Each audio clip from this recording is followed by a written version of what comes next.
이번 주일에 우리에게 주신 거룩하신 하나님의 말씀이었습니다. 자, 여러분, 오늘은 대강절 네 번째 마지막 주일로서 예수님께서 이 땅에 무엇으로 오신 것을 기념하는 날이라 그랬죠? 예수님께서 이 세상에 사랑으로 오신 것을 기뻐하는 절기이고요, 동시에 내 죄를 용서하시기 위해서 예수님께서 이 땅에 인간의 몸을 입고 오신 것을 감사하고 축하하는 성탄주일이에요. 그리고 며칠 후 25일은 온 세상이 기뻐하며 감사하는 날, 바로 크리스마스, 성탄절입니다. 자, 여러분, 성탄절 무슨 날이죠? 성탄절은 바로 예수님께서 이 땅에 오신 날이에요. 그런데 우리가 잊지 말아야 할 것과 반드시 알아야 할 것은요, 예수님의 탄생이 단순히 아름다운 옛날 이야기나 전통적인 축제는 아니라는 것입니다.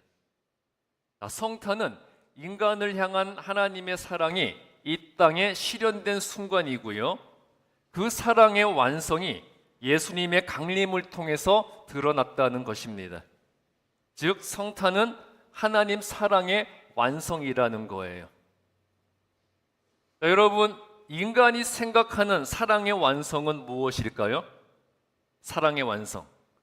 사랑하는 연인들은 무엇이 사랑의 완성이라고 생각하겠어요?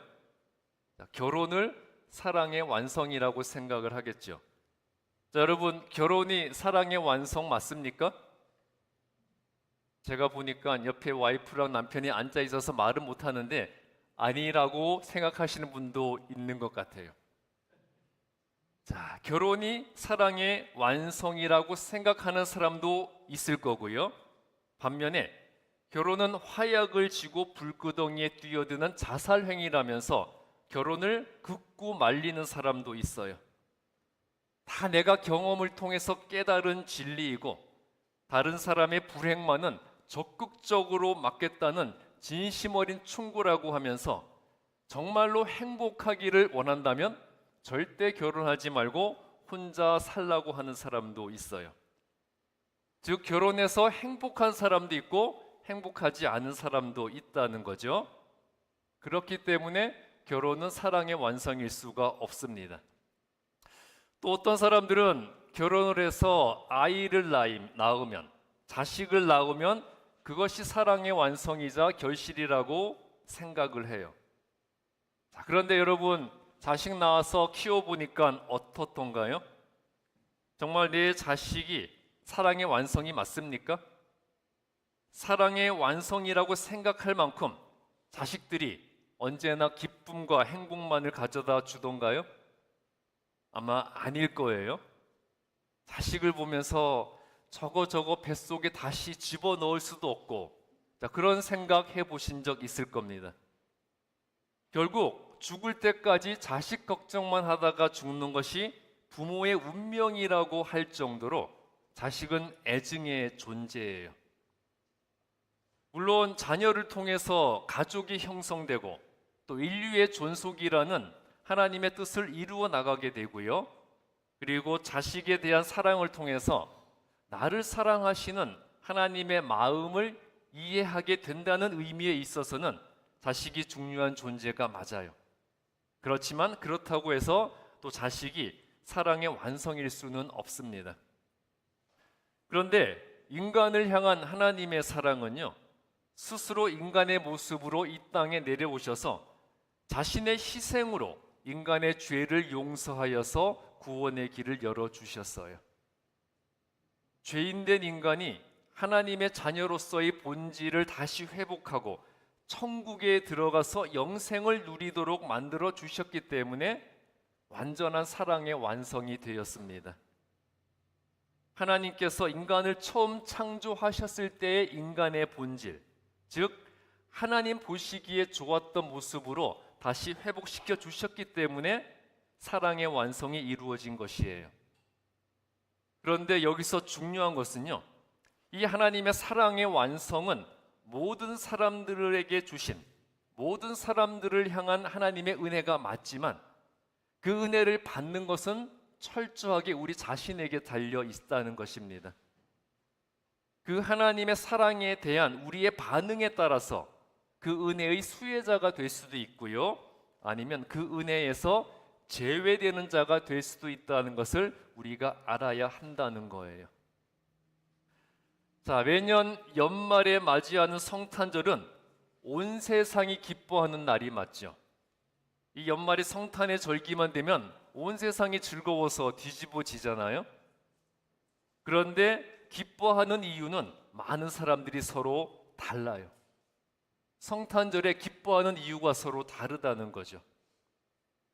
그리스도인의 관점에서는 예수님께서 나를 구원하실 구세주로 이 땅에 오신 것이 감사해서 기뻐하는 것이 성탄의 의미입니다.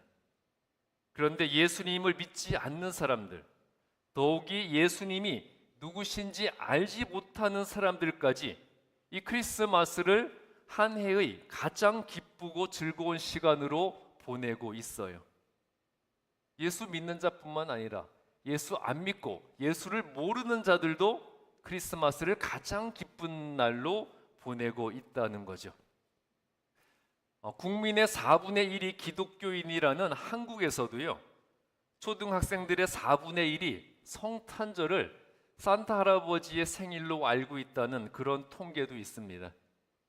성탄절이 예수님 생일이 아니라 산타 할아버지의 생일이라고 초등학생의 4분의 1이 알고 있다는 거예요. 성탄절을 산타 할아버지의 생일로 알고 있다는 것이 의미하는 것은 무엇이겠습니까? 산타 할아버지는 어떤 사람이죠?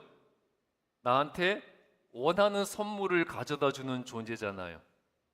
그렇다면 성탄절을 산타 할아버지의 생일로 알고 있다는 것은 바로 그 성탄절을 내가 원하고 바라는 것을 즐기는 시간으로 여긴다는 것이지 않겠습니까? 철저히 성탄절을 나를 위한 시간으로 생각을 하면서 내가 원하는 선물을 사고요, 내가 원하는 사람에게 선물을 주고, 그리고 내가 원하는 사람을 만나고, 내가 가고 싶은 곳을 가고, 내가 하고 싶은 일을 한다는 겁니다. 그런데 그 과정에서 성탄절의 주인공이신 예수님이 차지하실 공간은 전혀 없습니다. 이와 같이 예수님을 믿지 않거나 알지 못하는 사람들까지도 성탄절을 기뻐하고 즐거워하는 이유는 무엇일까요? 예수 믿지 않는 자들, 예수를 모르는 사람들까지도 왜 성탄절을 기뻐하고 즐거워하는 걸까요? 자, 일단 연말 연시에 들뜬 분위기에 젖어서 한 해를 마무리하고 새해를 맞이하는 송년의 의미로 성탄절을 여기기 때문이에요. 그래서 이 땅에 오신 예수님과는 아무 관계없이 술 마시고 노래하고 춤추면서 즐겁게 노는 일에 몰두하게 됩니다. 정말 이 연말 성탄의 절기에 사람들이 술 마시고 노래하고 춤추는 게 예수님 때문에 하는 걸까요? 자, 나 때문에 이 세상에 고난받으러 오신 예수님을 생각하니까 그것이 너무 슬퍼서 그 슬픔을 극복하기 위해서 술 마시는 것 아닐 거고요, 또 그 슬픔을 달래고 예수님의 고난을 애도하기 위해서 그 노래방과 가라오케 가서 노래하는 것도 아닐 거고요, 그리고 예수님의 고난에 동참하고자 자기 몸을 혹사하기 위해서 클럽에 가서 밤새 춤을 추는 것도 아닐 거예요. 자, 성탄 그 절기에 나이트클럽에 가서 밤새 몸 흔들며 춤을 추는 것이 내 몸을 혹사해서 예수님의 고난에 동참하겠다, 그런 거 절대 아니지 않습니까? 또한 많은 사람들에게 있어서 서로 선물을 주고받으면서 이웃과 친구와 연인과 가족의 정을 나누는 시간이 성탄절이 되어 있습니다. 이처럼 예수님과는 아무 상관없이 크리스마스를 보내고 있고요, 예수님과는 아무 관계없는 기쁨과 즐거움을 크리스마스에 누리고 있는 것이 오늘날 크리스마스의 현실이에요. 그런데 문제는 뭐냐? 예수 믿는다는 사람들조차도 예수님이 이 땅에 오신 사랑의 의미를 깨닫고 진정한 성탄절의 기쁨을 누리기 위해서 거룩하고 경건한 시간을 보내기보다는 이 세상적 기쁨과 즐거움에 취해서 흥청망청 돈과 시간을 허비하는 그러한 시간으로 크리스마스를 보내고 있다는 겁니다. 자, 이 세상을 향한 하나님의 사랑의 완성을 이루기 위해서 이 땅에 오신 예수님의 축복과 은혜는요, 세상적 유행과 즐거움과 풍조에 휘말리지 않고 끝까지 예수님의 편에 서서 예수님처럼 거룩하고 정의롭게 살고자 하는 자에게 주어진다는 것을 분명하게 깨달을 수 있어야 하겠습니다. 오늘 구약 본문 스바냐 3장 14절부터 17절 말씀은 이스라엘을 하나님의 백성으로 회복시켜 주시는 은혜에 대해 이스라엘이 기뻐하는 이야기예요. 스바냐 선지자가 사역할 당시에 이스라엘은 국가적으로 번영하고 내정은 안정되어 있었고요, 백성들은 하나님을 잘 믿는 것처럼 보였어요. 그래서 이스라엘은 자신들이 믿음이 좋아서 하나님의 축복과 은혜로 그 모든 것을 누리고 있다고 여겼습니다. 그런데요, 하나님이 보시는 관점은 달랐어요. 이스라엘은 깨끗한 것처럼 보였지만 실제로는 부패하고 부정했습니다. 국가적 번영으로 얻어진 결과는 특권층들이 독점했고요, 많은 백성들은 가난하고 소외된 자들의 권리를 무시하고 함부로 대했어요. 그리고 하나님의 말씀과 계명대로 살기보다는 세상적 욕심을 추구하고 육체적 쾌락에 빠져서 즐거움을 누리는 것을 하나님이 주신 은혜라고 떠들어댔습니다. 이렇게 소수의 사람들이 국가적 부와 번영을 독점하고요, 가난한 사람들의 권리를 빼앗아서 자기 부를 축적해 놓고는 그 모든 것이 자신들의 믿음에 대한 하나님의 은혜라면서 아전인수격으로 살아간 이스라엘을 향해서 하나님은 심판과 저주를 선언하셨습니다. 자, 이런 이스라엘의 모습이 오늘날의 사회와 교회의 현실을 그대로 보여주고 있는 것 같지 않습니까? 자, 내가 부자 되고 잘 살면 그만이라면서 무슨 방법을 동원해서라도 돈만 많이 벌려고 하고요, 그래서 돈을 많이 벌게 되면 그 돈을 어떻게 벌었는지 그 과정은 중요하지 않고요, 부자가 되었다는 그 결과가 나를 믿음 좋은 의인으로 만들어 줍니다. 그래서 많은 교회들에서요, 큰 돈을 번 부자들이나 높은 지위를 가진 사람들을 보면서 저 사람은 믿음이 좋아서 하나님의 축복을 받아 저렇게 부자가 되었고 높은 사람이 되었다 칭송을 한다는 겁니다. 반면에 가난한 사람과 어려운 시련을 겪는 사람은 저 사람은 죄가 많아서 죄의 대가를 치르거나 믿음이 없어서 저렇게 산다고 단정 지어 버려요. 그런데 여러분, 이 어느 나라나 희대의 사기꾼들, 유명한 사기꾼들 있잖아요. 이 유명한 사기꾼들을 보면 대개가 교회를 잘 다니는 경우가 많아요. 교회에서 중직을 맡고 있고요, 11조를 비롯해서 거액의 헌금을 열심히 합니다. 그래서 믿음 좋아서 축복받은 사람의 표상으로 인정을 받았는데 알고 봤더니 실제 그의 삶은 하나님의 심판을 받아야 할 악인의 모습이었던 것입니다. 자, 그런데 하나님께서는 이스라엘의 죄악에도 불구하고 14절부터 15절에서 선택한 백성 이스라엘을 버리지 않으시고 그들에게 하나님의 백성으로서의 자격을 회복시켜 주실 것을 약속하셨어요. 14절 보시면 시온의 딸과 이스라엘과 예루살렘 딸이 기쁘게 노래하며 즐거워할 것이라고 했는데요, 여기서 시온의 딸과 이스라엘과 예루살렘 딸은 모든 같은 의미를 가진 말인데요, 이스라엘이 회복되도록 만들 것이라고 구약 성경의 여러 곳에서 언급하고 있는 이스라엘의 남은 자들을 가리키고 있습니다. 자, 이렇게 시온의 딸과 이스라엘 그리고 예루살렘 딸로 표현되고 있는 이스라엘의 회복을 이루게 만들 그 이스라엘의 남은 자들이 기쁘게 노래하며 즐거워한다는 것은 하나님의 축복과 은혜에 대한 감사의 표현을 상징하고 있어요.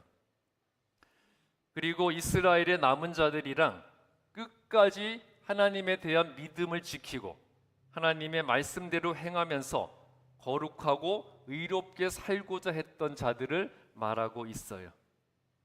즉 이 말씀은 선민 이스라엘이라는 신분이 무조건 구원을 보장하는 것은 아니라는 것이고요.